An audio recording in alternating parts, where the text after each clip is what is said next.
네, 시청자 여러분 안녕하십니까. 썰전 라이브 시작하도록 하겠습니다. 계속 파문이 커지고 있는 이른바 고발사주 의혹을 오늘 썰전 라이브에서 집중적으로 볼 텐데요. 크게 두 가지, 제보자와 작성자로 보도록 하겠습니다. 제보자에 있어서는 박지원 국정원장이 새롭게 등장을 했죠. 제보자가 얘기한 원장님이 원한 날짜라는 표현이 파문이 일고 있습니다. 이거 좀 살펴보도록 하고요.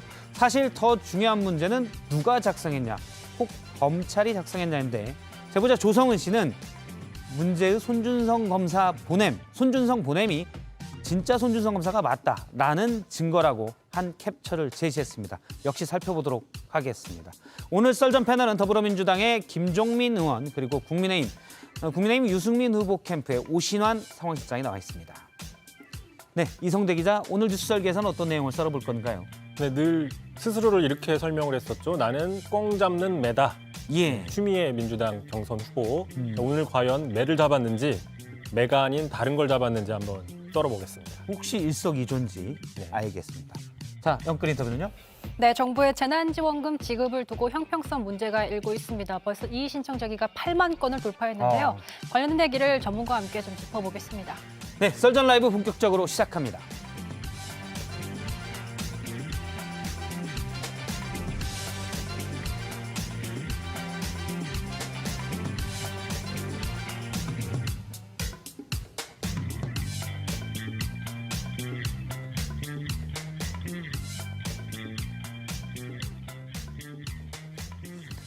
네, 썰전 라이브 시작합니다. 오늘 패널은 더불어민주당의 김종민 의원 그리고 국민의힘 유승민 후보 캠프의 오신환 상황실장이 나와 있습니다. 안녕하세요.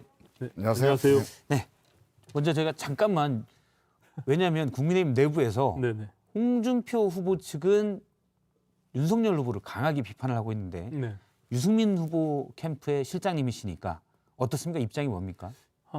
이제 저희 캠프 입장에서는 어쨌든 진실 규명이 가장 우선돼야 된다라는 생각이고요. 더군다나 지금 이제 국정원장과의 그 관계 속에서 그 의혹이 지금 느닷없이 이제 나오게 된 거 아닙니까? 그래서 지금 공수처가 공정한 수사, 또 검찰이 공정한 수사를 만약에 이야기한다면 모두 다 그것들도 수사가 이루어져서 진실을 밝혀야 된다, 이런 입장입니다. 알겠습니다.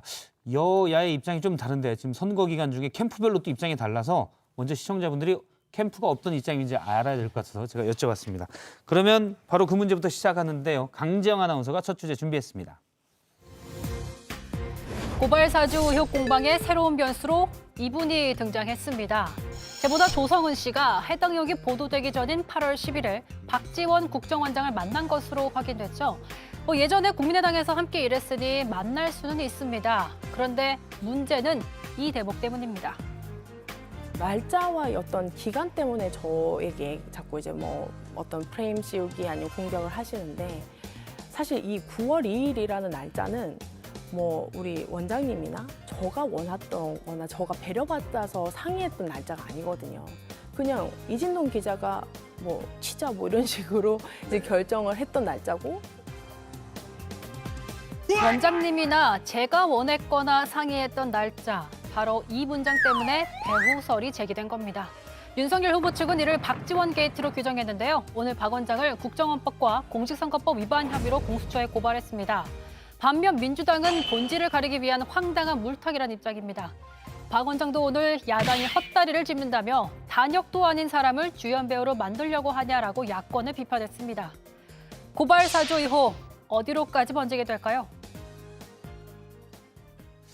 예, 첫 번째 주제는 먼저 제보자에 대해서 살펴보고 뒤에 작성자를 볼 텐데요. 제보자 원장님의 날짜로 살펴보도록 하겠습니다.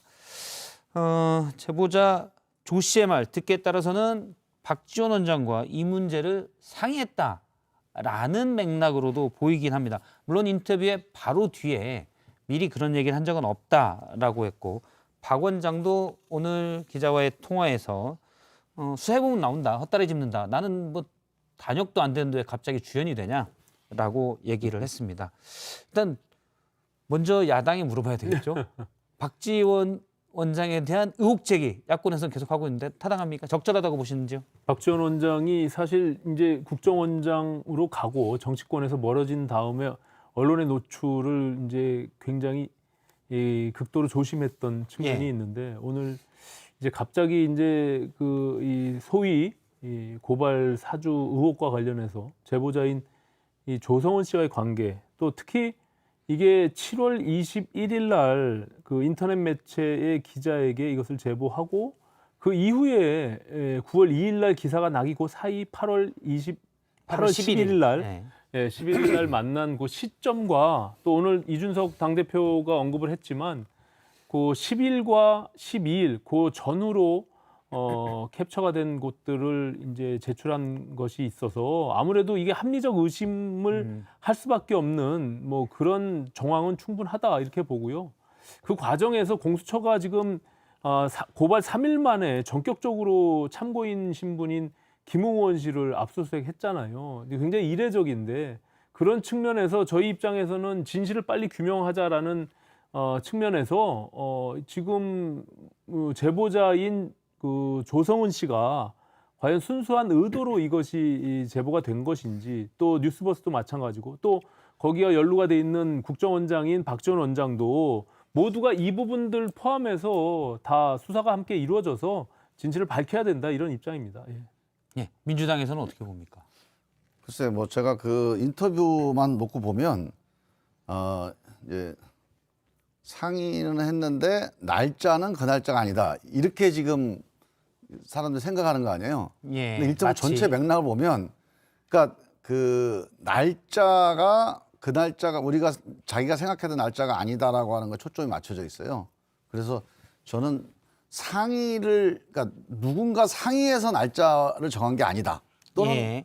내가 원해서 정한 게 아니다. 이거는 그쪽 신문사에서 언론사에서 알아서 정한 거다. 그래서 언론사에서 알아서 정한 거라는 걸 강조하다 보니까 뭐 누구랑 상의를 하던 내가 원했던 이런 거가 아니다. 이런 취지로 이제 얘기를 했던 것 같고. 잠깐만요. 그 지금 뭐 김종민 의원이 말씀하고 계시는데 네. 저기 그 해당 조성은 씨가 어제 SBS에서 했던 인터뷰 내용 지금 문맥을 하나하나 따지고 계시기 때문에 그걸 다시 한번 화면에 띄워주시겠어요? 그걸 보면서 좀 말씀을 하도록 하겠습니다. 예. 지금 화면에 나오는데요. 예. 원장님이나 제가 원했던 거나 배려받아서 상의했던 날짜가 아니거든요. 라는 게 조성은 씨의 인터뷰 내용인데 지금 김종민 의원님 얘기는 원장님이나 제가 그건 중요한 게 아니고 일단 뉴스버스가 날짜를 그냥 정한 거다라는 거죠.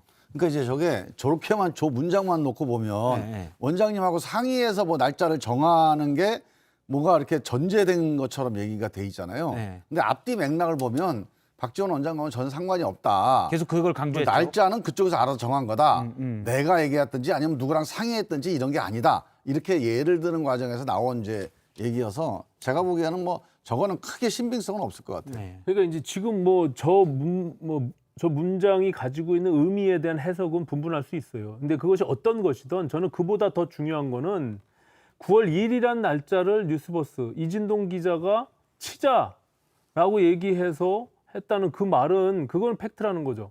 예. 그러니까는 저는 인터넷 신문 그 뉴스버스조차도 그런 의도, 결과적으로 이것이 굉장히 큰 정치적 파장, 더군다나 그 시점에 경선이 이루어지고 있는 그 시점에 정해서 의도를 갖고 치자라고 했던 부분들은 굉장히 이거는 주목할 점이다라고 생각을 하고요. 제보 자체가 어떤 정치적 목적을 가지고 있다라고 말씀하시는 건가요? 그러니까는 조성은 씨는 끝끝내 자기가 그것을 제보를 능동적으로 한 것이 아니라 우연한 사고였다라고 사고였다. 지금 주장을 하고 있는데 그거는 이제 뭐 팩트 체크를 분명히 해봐야겠죠. 예. 그리고 이제 그 지금 말씀드린 국정원장과의 관계 이 부분은 사실은 이 국내 정치에 있어서 국정원이 그동안 여러 가지 의혹의 중심에 있었잖아요. 그런 측면에서 이것이 또 다시금 이제 이렇게 논란이 되고 이거 굉장히 큰 정치적 파장을 가질 수밖에 없기 때문에 예. 그 부분도 우리가 단순히 그것은 그냥 우연의 일치다라고 생각하기에는 무리가 있다는 거죠. 그러니까 합리적 의심 속에서 그것도 사실 확인은 분명히 필요하다라는 측면이에요. 그것이 기다 아니다는 알 수가 없겠죠. 예. 근데 제가 보기에는 이제 이 앞뒤 정황을 놓고 보면 근데 당사자들은 절대 뭐 얘기한 적이 없다. 예. 이렇게 얘기 부인하고 있는데 이제 정황을 봐야 되잖아요. 근데 이제 7월 달에 언론사에 얘기를 해요. 예. 보도는 9월 달에 됐지만 7월 달에 언론사에 얘기를 하고 8월 달에 박지원 원장하고 식사를 합니다. 그럼 박지원 원장하고 식사해서 상의해서 뭘 했다고 하는 것은 안 맞는 게 예. 이미 7월 달에 언론사에다가 제보를 전달을 하거든요. 그럼 사실 이거 전체를 뭔가 상의를 했어야 상의가 말이 되는 거지. 언론사에 건네놓고 난 다음에 내가 이런 일이 있어서 언론사에 제보를 했다. 이 얘기를 단순히 했다 손 치더라도 그게 무슨 어떤 공범이거나 아니면 박지원 원장의 정치 개입이거나 이렇게까지 몰고 갈 사안은 아닌 것 같고. 일단 저 단어만 놓고 보면 아까 원장님이 원하신 날짜 이 부분은 그냥 상식적인 해석은 뭔가 이 건에 대해서 원장과 얘기를 했고 박지원 원장이 원한 날짜가 있었다라고 해석이 되는 여지가 있고. 그거는 이제 근데 앞뒤 이제- 정황이 예. 그런 내용들이 있어야 되는데 저거는 내가 보기에는 이제 뭐 표현이 조금 이렇게 튄 것 같고요. 판이 좀 튄 표현 같고. 사실 우리도 이제 말하다 보면 뭐 생각 없이 그냥 말이 툭툭 튀어나올 때가 있잖아요. 네. 조성은 씨도 이제 얼떨결에 나온 얘기다라고 아니 하긴 근데 했습니다만. 저렇게 중요한 문제를 그냥 무심결에 그렇게 튀어나왔다라고 인정해 주기에는 이 사안이 지금 국가의 전체적인 어떤 국기를 지금 흔드는 굉장히 중요한 사안이잖아요. 대선 판도에서. 근데 그것을 단순 말실수다라고 보기에는 너무나 터무니없는 거예요. 그러니까 저 부분도 이렇게 해석되고 저렇게 해석된다면 의심의 여지가 분명히 있는 것이죠. 그걸 좋게만 해석한다면 지금 여야가 이 문제 때문에 양쪽 당의 대통령 후보를 뽑는 과정에서 온갖 이 난리통에 있는데 단순히 그냥 말실수다라고 넘어갈 수 있는 정도의 수준이 아니고 더군다나 그것이 그냥 둘의 친분 관계 때문에 7월에 제보하고 9월에 기사가 났지만 중간에 그냥 친분 관계로 만난 것이다. 이렇게 보기에는 그건 너무나 그냥 편하고 좋게 자기 해석인 거죠. 일단 그렇게 볼 수도 있긴 있죠. 정황상 아니 그건 이제 증거를 이제 모르니까. 아니, 정황상 이제 오신환 의원 얘기가 성립을 하려면 이게 이제 되게 비밀스러운 일 아닙니까? 만약에 박지원 원장하고 공모를 했다면 그날 박지원 원장하고 식사한 걸 페이스북에 올려요. 그건 얘기가 안 되는 거예요. 예. 만약에 지금 얘기대로 비밀스럽게 만나서 서로 상의했다면 그 본인이 어떻게 그걸 페이스북에 올립니까? 아니 그러니까 그 먹었다고. 정도의 차이가 있을 수 그건 얘기가 안 돼요, 있는데 제가 보기엔. 박지원 원장이 인지하거나 지금 뭐 사실은 문제가 되는 게 검찰총장 윤석열 총장이 이 고발 사주라고 하는 것을 인지 내지 묵인했냐 뭐 이거 아닙니까? 예. 근데 만약에 국정원장이 이 부분에 대해서 그러니까 지금 공동으로 모의해서 했다고 하지 않더라도 사실 내용에 대해서 뭔가 본인이 어드바이스를 하거나 인지를 했다거나 이것 또한 굉장히 큰 문제죠. 그러니까 그 만약 인지만 했었어도 예, 그 정도의 차이가 있을 뿐이지 저는 국정원장이라는 지위 그리고 그 과정에서 아무리 친분 관계가 있다 손 치지만 저는 그건 좀 반대인데 예, 그거는 좀 단순히 인지했다는 걸 가지고 이걸 정치 개입이라고 몰고 가는 건 아니에요. 물론 인지했다는 정황도 현재는 전혀 없습니다. 그러니까 인지했다는 일단 얘기도 없고 모르는 큰 문제이기 거라는데 때문에 의혹을 제기하는 거고 그렇죠, 그렇죠. 예. 예. 이거는 직접적으로 함께 공모를 했을 경우에만 문제가 되는 거예요. 그 공모의 증거가 있어야 그 다음에 박지원 원장 핸드폰 압수수색을 하든지 가능한 거지. 지금 이거 우리 오신환 의원님이나 국민의힘에서 주장하는 것만 가지고 가면 법원 가서 압수수색 영장 신청해봐야 다 기각됩니다. 아니, 올해 이- 법사위 경험으로 말씀하시는 거예요. 아니 인지 법 쪽에랑은 아무 상관이 없지만 법사위를 오래 하셨기 때문에 인지 완전히 후에 변호사죠. 인지 후에 당연히 자문을 해줬겠죠. 조언을 해주고 그 과정이 어느 정도 개입이 됐느냐 이 부분에 대해서는 법적인 판단을 해볼 필요가 있는데 지금은 뭐 전혀 무관하다 알지도 못했다. 그냥 그렇죠. 단순히 관계 속에서 식사한 것뿐이 없다 이렇게 좀 딱 잡아 떼은 거고 오늘 윤석열 총장 캠프에서는 이미 그 제3자가 합석했을 가능성에 대해서 성명불상의 1인을 같이 고발을 했단 말이에요. 그러니까 그것도 확인을 해볼 필요가 있는 거예요. 어쨌든 지금 이제 조성은 씨는 전혀 둘만 그냥 단둘이서 식사를 했다라고 하는 거고 예. 어떤 이유에서인지 모르겠지만 윤석열 캠프에서는 지금 그것을 지금 문제 제기를 하고 있거든요. 그럼 이제 그것도 빨리 수사를 해서 금방 예. 나올 거 아닙니까 그런 것들은. 일단 뭐 잠깐 정리를 해보면 원래는 이게 문제가 검찰이 정치에 수사 정보를 활용해 개입했냐는 의혹이죠.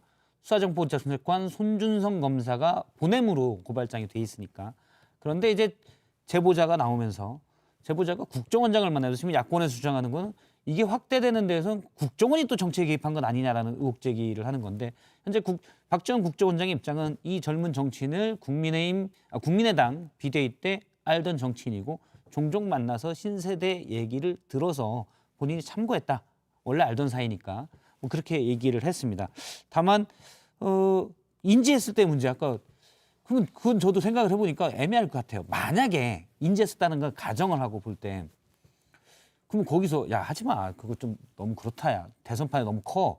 이렇게 얘기하는 것도 국정원장으로서 애매할 수 있고 이거 큰 건데 해봐 하는 것도 애매할 수 있고 그냥 고개만 끄덕거리고 왔다 밥만 먹고 문제가 됩니까?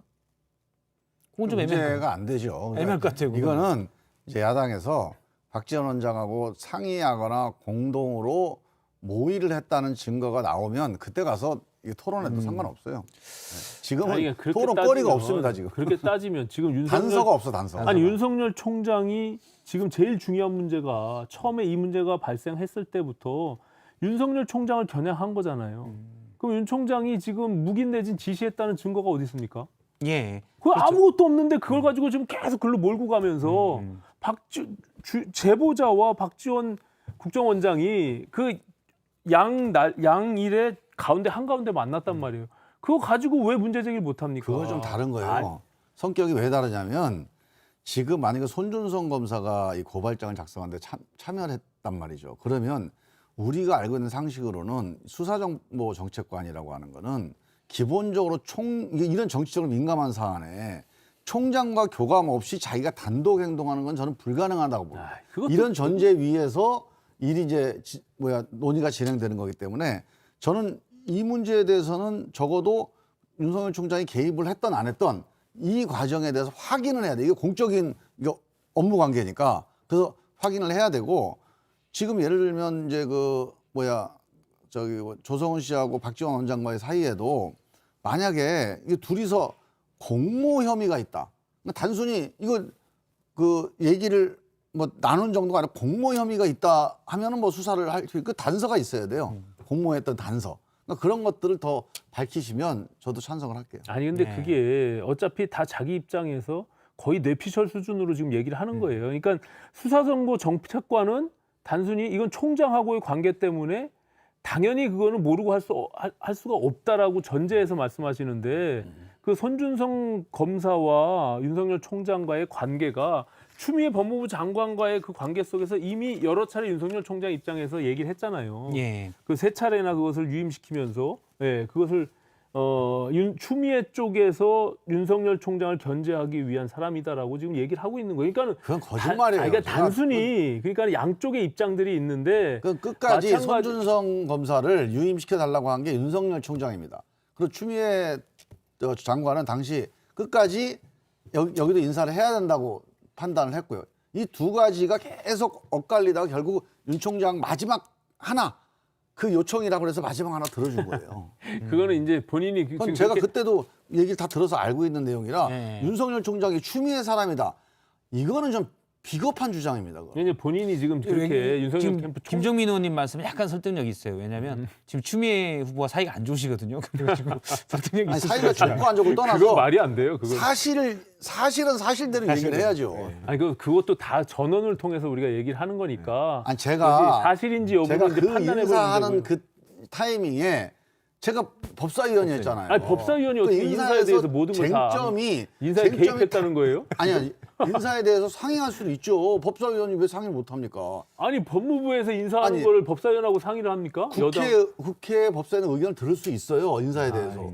그건 지금 국회의원이 인사에 관해서는 기본적으로 동의권도 있고 청문권도 있습니다. 예. 그리고 장관에 대해서 장관 업무에 대해서는 질의응답할 권한이 있어요. 국회의원은. 우리가 국회에 나서 장관에 대해서 명령할 권한은 없지만 자, 그걸 너무 잘못하고 다른 데로 계시는데. 번지니까 그 얘기 지금 네. 일단 첫 번째 제보자 의혹을 저희가 쭉 봤는데 물론 작성자 의혹도 마찬가지긴 합니다만 일단 여러 정황으로 과연 이렇게 보는 게 상식적이다. 여권과 야권이 서로 다른 상식으로 지금 얘기를 하는 중이잖아요. 그래서 양측의 주장을 들어보고 판단은 시청자들이 하고 사실은 여기까지가 시청자들의 판단 또한 추정이고 결과는 모두 사실관계를 통해서 드러나야 될 일입니다. 일단 판단에 도움이 되고자 여야의 지금 얘기를 듣는 거고요. 네, 일단 국정원장이 밥을 먹었는데 너무 중요한 문제니까 철저히 조사해야 된다는 게 이제 야권의 입장인 단순히 거죠. 밥을 먹었다는 게 중요한 게 아니고요. 오늘 이준석 당대표가 문제 제기했던 11일 날 밥을 먹었지만 10일과 12일 날 캡처한 그 자료가 넘어갔다는 것과 예. 그리고 말씀드린 대로 7월 21일 날 그리고 9월 2일 날 인터넷 언론에 났잖아요. 그 사이에 한 복판에 만났다는 어떤 시점 이런 것들이 중요하게 작용했을 거고 또 지금 조성은 씨가 본인은 사고라고 주장하지만 여러 가지 지금 언론에서 인터뷰할 때 특정 날짜를 이건 쳐야 된다라고 하는 그런 발언들 뭐 이런 것들이 굉장히 의심의 여지가 있는 거예요. 그렇기 때문에 저도 사실을 특정 지을 수는 없지만 하루빨리 이 부분에 대해서 조사가 필요한데 예. 어쨌든 대검에서 손준성 검사의 PC를 감찰했지만 전혀 나온 게 없다는 거 아닙니까 지금. 나온 게 없다보다 현재 대검에서 이제 그다음에 감찰부에서 발표한 내용이 현재는 그러니까 없죠. 없지만 지금 언론에는 다 그렇게 지금 나오고 있기 때문에 없으니까 지금 못 내고 있는 거 예. 아니겠어요. 그래서 공수처가 어쨌든 오늘 김웅 의원실을 다시 압수수색을 지금 집행하고 있으니까 하루빨리 이 부분에 대해서 실체가 밝혀지고 더 이상 이게 실체가 없는 사실이 아닌 상황에서 서로 공방할 필요는 전혀 없다 이렇게 보고 예. 각 당이 지금 중요한 자기 당의 대선 주자를 뽑아야 되는 중요한 경선 과정에서 이게 불필요한 아까 말한 그 쳐야 된다라고 하는 그 의도 때문에 이게 온통 난리가 된 거예요. 예. 왜 알겠습니다. 그 시점에서 굳이 치려고 하는 의도를 갖고 9월 2일 날 이것을 터뜨렸냐고요. 그 의도도 불순하다는 겁니다. 알겠습니다. 현재 그 시청자들의 의견 여러 가지 정황으로만 보는 판단들인데요. 먼저 박지원 게이트다라고 주장하는 분들도 있습니다. 유튜브 댓글을 보면요. S땡땡님께서 박 원장과 의논했다는 게 문제다. 박지원 원장이 꾸민 사기 공작이다라는 주장이죠. 역시 댓글에 주장이 있었고요. 황당한 물타기다라는 얘기도 있는데 커땡님께서 도둑 신고했는데 신고자의 순수성을 의심하다니 국민의힘 해명이 먼저다라는 의견도 있습니다. 예, 지금까지 뭐 제보자 관련 의혹이 최근에 불거졌기 때문에 박지원 원장을 만난 사실에 대해서 불거졌기 때문에 이 부분을 좀 논의를 해봤고요. 사실은 중요한 건 맨 처음에 나온 거 과연 작성을 어떻게 왜 했냐 검찰이 한 건 확인되지 않았지만 일단 그 부분이죠. 이 부분에 대해서 좀 얘기를 하도록 하겠습니다. 두 번째 주제를 보겠습니다. 두 번째 주제는 작성자에 관한 겁니다. 사실은 핵심적인 내용인데요. 소나무가 증거로 잡았습니다. 두 그루의 소나무인데요. 저희가 캡처 사진을 하나 볼 텐데 제보자 조성은 씨가 오늘 CBS와의 인터뷰에서 밝힌 증거 자료입니다. 손준성 검사가 당시 대검의 수사정보정책관 손준성 검사가 맞다. 애초에 의혹이 손준성이라고 써 있지만 그걸 누가 조작했을 수도 있고 또 동명이인일 수도 있고 있지 않느냐. 근데 조성은 씨의 주장은 지금 나와 있는 사진들이 바로 그 손준성이 대검의 손준성 정책관이었다라는 증거다라고 합니다. 좀 더 핵심만 보면요. 저희가 지금 왼쪽에 나온 게 소나무 두 그루가 있는데 뒤에 산이 있고요. 조성은 휴대폰에 보인 손준성 검사의 프로필입니다. 저기는 손준성이라고 써 있지만 저 손준성이 진짜 손준성인지, 그러니까 대검 수사정보 정책관인지 아니면 동명이인인지 또는 누가 손준성을 사칭했는지 알 수 없는 손준성이죠. 그래서 지금까지 저 얘기만 나왔었는데 지금 우측에 보이는 화면은 이 조성은 씨가 뉴스버스의 전혁수 기자에게 손준성 검사 번호를 실제 확인해봐서 실제 수사정보 정책관 당시 번호를 저장을 하고 캡처를 한 그림입니다. 캡처를 했더니 저렇게 조성은 씨가 가지고 있던 프로필과 똑같은 프로필이 뜨더라는 겁니다. 저건 텔레그램의 특성인데 본인이 캡처한 내용의 프로필이 그대로 뜨거든요. 그러니까 그 손준성이 좀 복잡한데 이해가 됐을지 모르겠습니다. 손준성 검사가 맞다라는 게 조성은 씨의 주장입니다. 그리고 제가 들어보니까 설득력이 있어요. 틀리면 다른 프로필이 떠야 되는데 손준성 검사 실제 번호로 저장했더니 조성은 씨가 받았던 거랑 똑같은 프로필이 뜬 거죠. 그러면 손준성 검사가 보냈다고 봐야 되는 건가요? 그거는 제가 보기에는 뭐 의심의 여지는 없을 것 같아요. 왜냐하면 텔레그램에 손준성이라는 이름이 등장해서 이 문제가 시작된 거 아닙니까? 예. 그래서 결국은 이게 이제 그 검사 손준성이 아닐 수도 있다라고 하는 뭐 신락 같은 어떤 이제 문제 제기가 있었지만 예. 그거는 이제 지금 저 증거로 해결이 된 거죠. 그 손준성 검사가 보낸 건 맞는데 손준성 검사가 왜 보냈는지 예. 또는 본인이 작성해서 보냈는지 아니면 다른 사람 걸 받아서 보냈는지 이게 남아 있는 거죠. 예. 그래서 그 문제를 빨리 조사를 해봐야 될 것 같아요. 처음에 이 문제가 발생했을 때도 그 손준성 검사가 보낸 그 과정 자체를 부인하고 저게 조작이다라고 주장하는 한쪽의 의견은 사실 윤석열 캠프 정도 수준이었지. 뭐 그것을 뭐 조작 가능성에 대해서 김웅 의원조차도 예. 그 부분에 대해서 그것이 조작이 아니라면 사실이다라고 지금 이미 일관되게 얘기를 해왔기 때문에 그러면 나를 통해서 봤을 수 있다. 예. 그러니까 저게 뭐 조작했을 것이다라고 저희가 강하게 주장한 적은 거의 없어요. 그냥 다만 이제 지금 김종민 의원님 말씀처럼 이것이 그럼 검사가 직접 작성을 했느냐. 그리고 오늘 그 고발장 작성자가 손준성이 아닌 제3자, 예. 제3의 검사일 가능성에 대해서도 오늘 언론을 통해서 났는데 뭐 그러니까 그것이 그러면은 또 예를 들어서 이 김웅 의원이 요청에 의해서 그것을 단순히 검수하는 과정에서 그걸 다시 받았는지 아니면 직접 손준성이 작성을 했는지 아니면 제3의 검사를 시켜서 했는지 아니면 그 또한 아닌 외부의 사람한테 뭔가 받은 것을 다시 전달했는지 이런 부분들이 아직 없는 거죠. 그러니까 저 자체를 예. 뭐 둘의 관계가 둘이 다른 것이다. 손준성이 제3의 인물이다. 이렇게 주장하는 것은 조금 논리적으로 일단 저희가 이제 맞지 물론 않는다 두 분의 의견이지만 하나하나 확인하고 음. 왜냐하면 뭐 여러 정황들만 나왔기 때문에 확인하고 넘어간다면 일단 저 증거로 봤을 때는 손준성 당시 수사정보정책관 검사가 보낸 게 맞다. 예, 그렇게 그건 보는 게 확실한 것 합리적인 같아요. 거죠. 예. 근데 이제 문제는 아까 작성자 문제가 나왔는데 자 보낸 사람은 예. 손 검사. 예. 그럼 작성은 누가 했냐 이제? 작성자는요. 좀 저 수사정보정책관이면 이제 차장 검사에 해당됩니다. 그러니까 검사장 바로 밑에. 아래 직급이거든요. 예. 부장 검사보다 높은 거예요. 사실 검찰은 이제 부장보다 차장 검사가 그렇죠. 높죠. 왜냐하면 차장이 사실 지검장 차장이기 지검의 차장이니까. 차장이기 때문에. 예. 예. 그러니까 지검장의 바이스가 되는 거죠. 예. 근데 만약에 저런 걸 작성한다면 손준성 차장 검사가 작성할 일은 없습니다. 그러니까 그 손준성 검사의 휘하에 있는 예. 이제 그 뭐 다른 평검사라든가 부장검사 중에 저런 역할을 할 만한 검사가 있었겠죠. 그래서 거기서 너무 작성했을 가능성이 저렇게 높아요. 직접 만들기엔 너무 고위직이다는 말씀이신 거죠? 그렇죠. 저런 고발장을 직접 쓸 정도는 아니에요. 업무 이게 프로세스 자체가. 검사장 바로 밑인데 검사장급이면 사실은 흔히 차관급으로 보기 때문에 네. 상당히 직접 저런 문서 작업까지는 안 하는 이제 뭐 군번은 아니고 검번이라고 그래야 되나? 예. 그러니까 이게 검사 직급상으로 보면 문서 작업을 하는 그 짬밥은 아니다. 예, 그런 기수는 아니고 그래서 저는 그냥 손준성 검사가 작성하지 않은 거를 전제로 해서 누가 작성했는지 왜 작성했는지 지시 관계가 어떤지 이런 것들이 이제 남은 과제라고 봅니다. 이게 이제 손준성 검사를 어쨌든 그 핸드폰도 압수가 돼 있는 상태고 포렌식을 해서 하루빨리 이 부분에 대해서 그 증거를 가지고 실체를 밝히는 게 중요하지 우리가 예. 아무리 추측한다고 해서 그냥 각 당의 입장에서 자기 주장을 할 뿐이에요. 물론 이제 그걸 보고 국민들이 또 합리적으로 판단을 하시겠지만 예. 참 이게 너무나 중요한 사안이고 저는 지금 말씀을 일관되게 하지만 이것이 만약에 정말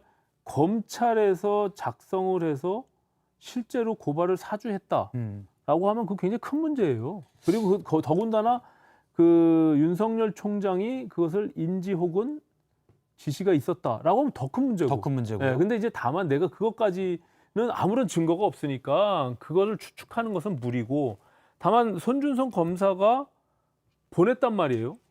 보낸 것은 사실로 보여지니 그러면 그 자체로만 봐서도 어쨌든 검찰이 전직 검사에게 그것을 보낸 그 행위 자체도 사실은 적절하지가 않지만 어쨌든 그것을 누가 작성하고 왜 어떤 의도로 그것을 보냈는지 이런 부분들은 밝혀내야 될 과정이 있는 거죠. 앞서 김정민 의원님이 그 손준성 검사의 당시 직급으로 볼 때 고발장을 직접 쓰지는 않았을 거고 다른 검사를 시켰을 거다라고 하는데 실제 공수처의 압수수색 영장에 관련된 그런 비슷한 내용이 나온다고 그러더라고요. 오늘 헤럴드경제 보도에 따르면은 손 검사가 공수처의 압수수색 영장에 손 검사가 김웅 의원과 공모해 소속 검사에게 고발장 작성을 지시했다라는 압수수색 영장의 내용이 있다고 이제 헤럴드경제가 보도를 했는데요. 역시 그러면 저 내용을 일단 공수처는 뭔가 정황을 잡고 저렇게 보고 있다는 거잖아요. 그렇겠죠. 예, 예. 그래서 물론 이제 저거는 공수처의 현재 주장이고 공수처가 의심하는 대목이긴 하지만 저런 정황이 있다는 거고 만약 검사가 연루됐다면 자 여기서는 그냥 친분으로 연루됐는 건지 또는 조직적으로 당시 수사정보정책관실이 연루된 건지 이 부분이 또 쟁점도 될 수도 있고요. 그렇죠. 이제 만약에 김웅, 손준성 이 두 사람이 개인적으로 아는 후배 검사한테 예.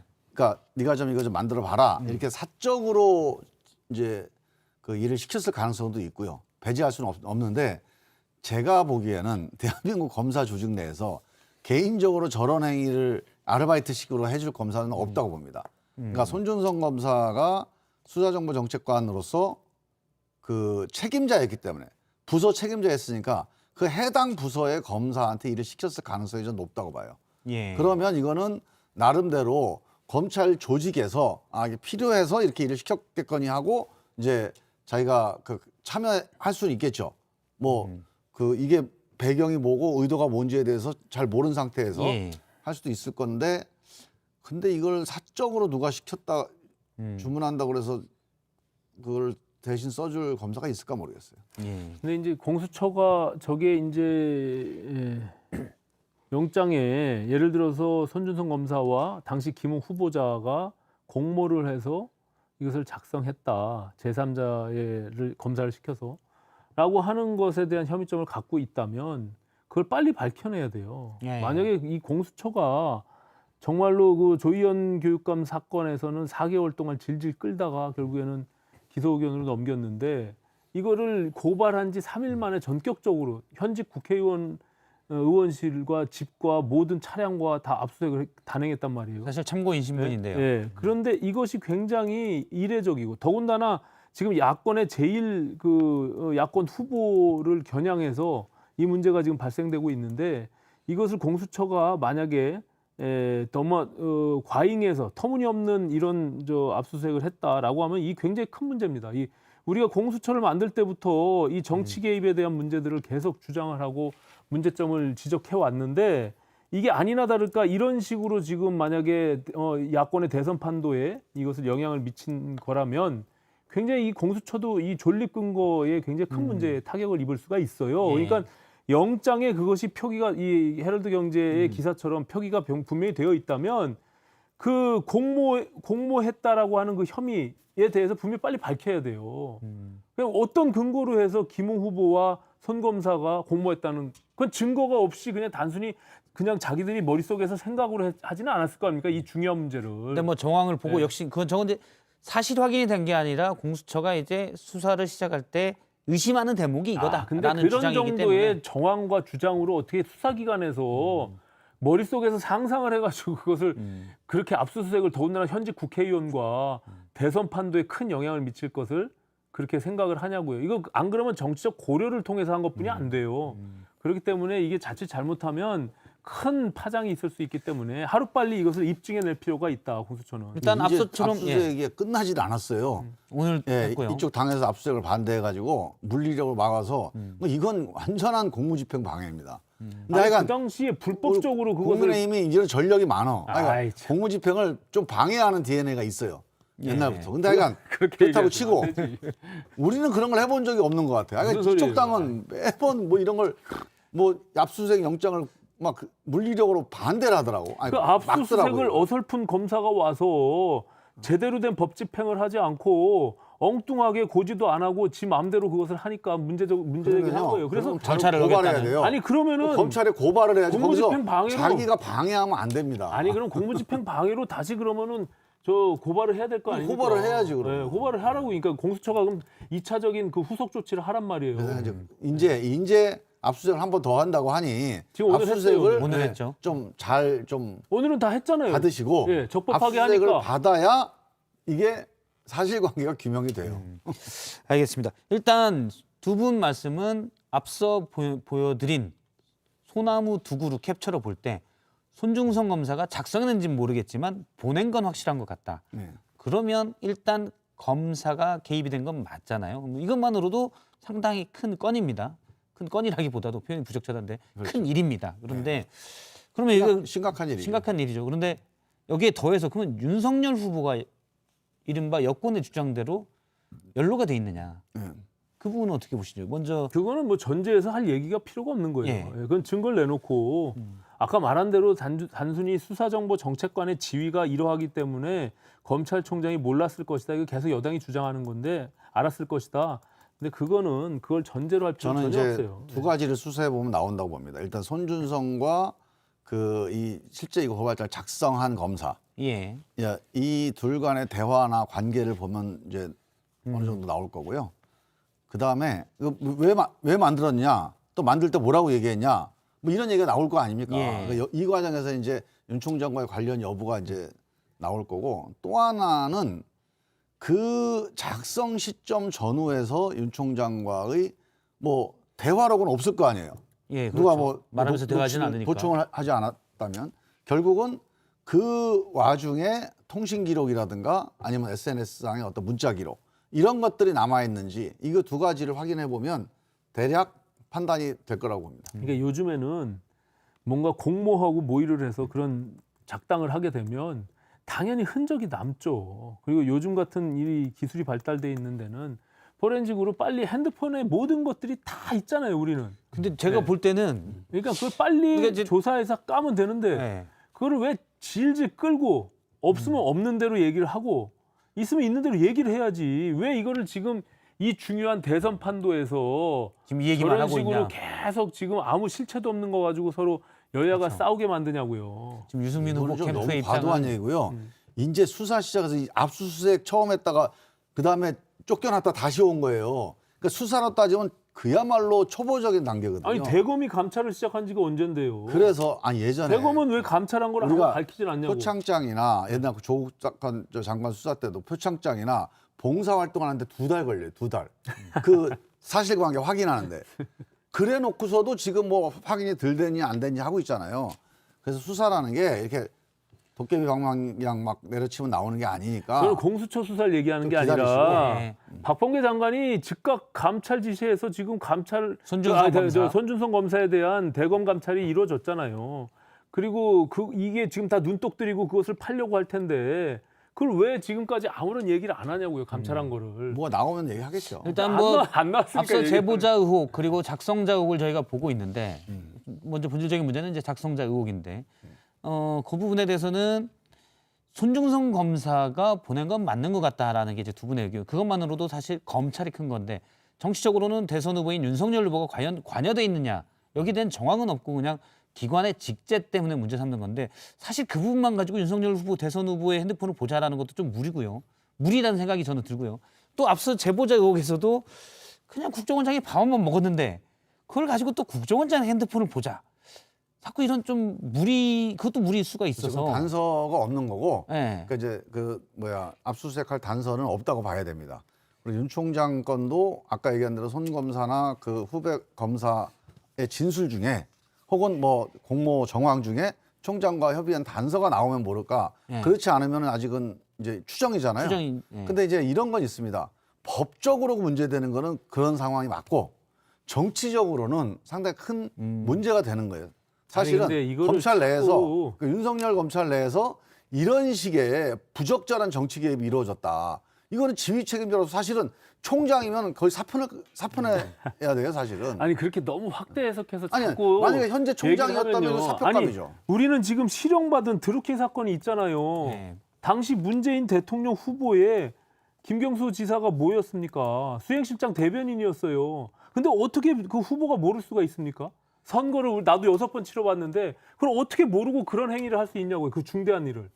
그렇게 얘기하면 동의가 됩니까? 그런 정황이다 이 그런 말씀이시고. 정도로 자꾸 확대 해석할 필요는 전혀 없다. 알겠습니다. 우리가 증거를 일단 뭐 갖고 얘기하자 이런 거예요. 두 분께서 다 자, 얘기를 수사하면 하신 거고 뭐가 나올 테니까. 예, 수사하면 기다려보죠, 뭐. 털면 나오죠. 예, 알겠습니다. 다음 주제를 이제 얘기를 하도록 하겠습니다. 오늘 다른 정치권의 여러 인사들이 독한 썰들을 풀어내는데요. 강지영 아나운서가 썰픽 정리했습니다. 썰전보다 더 독하고 강한 정치권에 쏟아진 말들을 정리해봤습니다. 먼저 3위부터 보시죠. TK가 밀어주면 국민의힘 유승민 대선 후보가 홍준표 잡고 윤석열 잡겠다고 호언장담을 했는데 좀처럼 오르지 않는 지지율이 TK의 용서가 없었기 때문이라는 해석을 내놨습니다. 그러면서 수감 중인 전 대통령 박근혜 씨에게 영상편지도 보내면서 TK의 민심 끌어안기에 나섰는데요. 중도를 잡겠다던 국민의힘 후보들 경선을 앞두고 다시금 박심 잡기에 나섰습니다. 2위 보겠습니다. 대통령 되면 이명박 박근혜 사면. 지지층 마음 잡기에 나선 인물이 또 있습니다. 국민의힘 홍준표 후보가 대통령이 되면 취임 날이나 그 다음 날 바로 전 대통령 이명박, 박근혜 씨를 사면하겠다고 밝혔습니다. 이유는 정치 재판이기 때문이라는 건데요. 특히 민심을 노린 건지 대법원 결정에 문제가 있다는 건지 홍 후보의 전략인지 신념인지 좀 궁금해지네요. 1위 보겠습니다. 터미네이터 박지원. 여권 고발 사주 의혹에 갑자기 등장한 박지원 국정원장. 윤호중 민주당 원내대표가 오늘 박 원장이 그럼 터미네이터냐고 했습니다.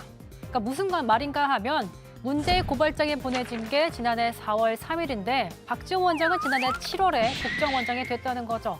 그래서 무슨 미래에서 온 터미네이터냐라고 따진 겁니다.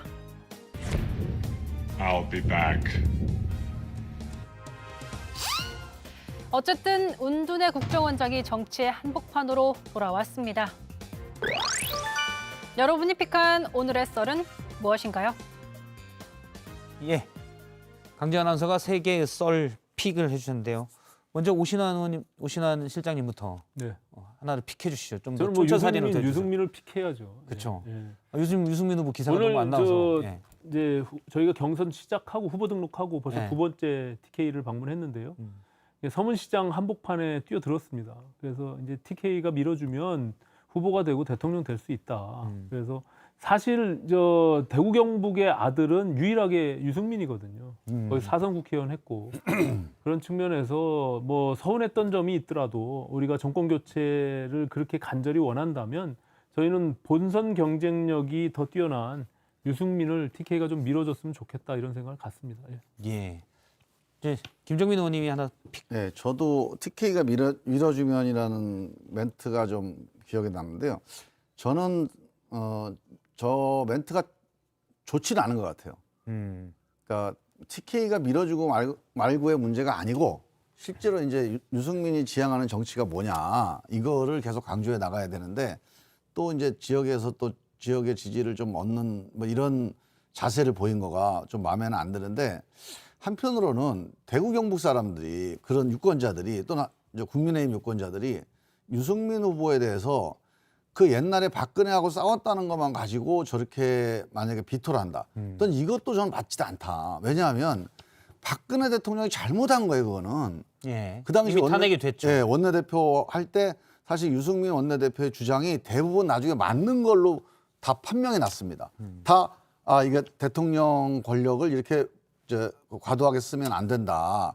그런 문제 제기였었는데 그래서 저는 그 점에서는 오히려 유승민 대표에 대한 재평가가 여권 내에서 좀 필요한 거 아니냐. 그래서 TK가 밀어주면이 아니고 저는 다시 한번 우리 그 유승민의 갈 길, 또 유승민의 비전 이런 걸 가지고 국민의힘 지지자들하고 정면 승부를 하는 게 좀 맞지 않나 이런 생각이. 그래도 이렇게 유승민 후보 측을 애정을 강력하게 갖고 애정을 갖고 얘기해 주니까. 말씀해 아니 주시죠. 애정이 아니라 근데 저게 이제 어쨌든 이성적인 판단이 아니라 정서적인 부분이에요. 부분이 있어서. 예, 서운한 점이 있는 거죠. 예. 알겠습니다. 썰픽까지 같이 이제 유승민 후보 얘기를 뽑아주셨고요. 다음 주제를 보도록 하겠습니다. 세 번째 주제는 민주당 얘기인데요. 세 번째 주제 보겠습니다. 예, 이낙연 애매한 30%로 잡았습니다. 지난 주말 민주당 대선 경선에서 중요한 첫 번째 분기점인 이른바 1차 슈퍼위크가 있었죠. 격차는 이낙연 후보가 이재명 후보보다 후보와의 격차를 조금 줄였는데 일단 여전히 차이가 좀 큽니다. 여기에 대해서 이낙연 후보의 얘기를 먼저 보겠습니다. 여기서 멈출 수 없습니다. 불행한 역사를 반복할 수 없습니다. 정권 재창출에 실패하면 기득권 세력이 대대적인 반격을 시도할 것입니다. 민주당 대선 경선은 될 것 같은 사람이 아니라 대통령이 돼야 할 사람을 뽑는 과정입니다. 예, 이재명 후보의 격차를 일단 1차 약 3분의 1 정도 선거인단에 투표를 했는데 20.3% 차이로 줄이긴 줄였습니다. 하지만 여전히 격차는 좀 큰 편이에요. 먼저 어떻게 보십니까? 20% 차이면은 이건 큰 차이고 약간 승패와 관련해서는 상당히 벌어진 거죠. 근데 이제 약간 여기서 주목하는 것은 그 이재명 후보가 50점 몇 프로예요. 예. 그러니까 50%를 지금 간신히 넘기고 있단 말이에요. 그래서 결선 투표까지 가게 될 가능성도 있는 있다. 거죠, 지금. 그래서 만약에 결선 투표를 가느냐 안 가느냐는 건 되게 중요한 겁니다. 다시 한번 선택할 수 있는 기회가 되고 예. 그 과정에서 또 이제 새로운 변수들이 나타나는 건데 제가 보기엔 다음 주 호남 그 경선에서 한 40%대 30%뭐 이렇게 4대 3 정도로 만약에 뭐가 조정이 좁혀진다면? 되면 그러면 상당히 결선 투표 가능성이 높아질 거다 이렇게 봅니다. 앞서 이낙연 후보께서 대통령이 돼야 할 사람을 이제 강조하시잖아요. 그런 점에서는 저도 뭐 좀 이렇게 반전이 있었으면 좋겠다라고 하는 제 3자적 입장에서 관전을 하고 있었는데 일단 호남에서의 결과가 아직 남아 있기 때문에 그것을 좀 지켜볼 필요가 있을 것 같고요. 또 정세균 후보가 오늘 사퇴를 했으니까 예. 또 호남에 이제 전북을 한 축을 갖고 있었기 때문에 이 호남이 만약에 결집해서 이낙연 후보에게 조금 상당히 좋은 성과를 내게 된다면 저는 결선 투표 가서 또 반전의 드라마가 만들어질 수도 있다 이렇게 봅니다. 일단 두 분의 얘기는 격차는 크고 하지만 일단 가능성, 반전, 이른바 결선 투표의 가능성은 조금은 있다로 정리를 하도록 하겠습니다. 물론 말씀하신 대로 오늘 정세균 후보가 사퇴를 했고 약간 이미지가 겹치는 측면도 있지만 퍼센트가 사실 크진 않아요. 또 추미애 후보 지분이 좀 많더라고요, 득표율이. 그래서 근데 추미애 후보 얘기는 이따가 이제 이성대 기자가 뉴스 설계에서 자세히 다룰 예정이어서 오늘 두 분 말씀은 여기까지 듣도록 하겠습니다. 네, 오늘 말씀 고맙습니다. 네, 예, 감사합니다. 이번엔 라이브. 그거 괜찮아요. 여러분은 지금 시청자 제일주의 썰전 라이브, 썰전 라이브. 썰전 라이브를 보고 계십니다.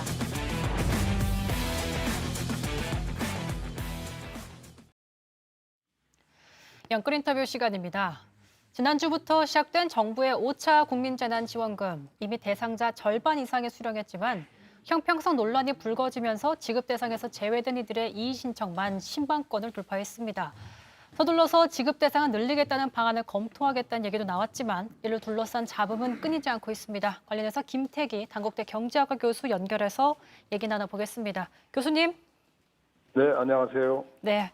자, 지난 월요일부터 이제 5차 재난지원금이 지급이 됐습니다. 근데 지급까지 이의 신청만 무려 10만 건이 쌓여 있다고 해요.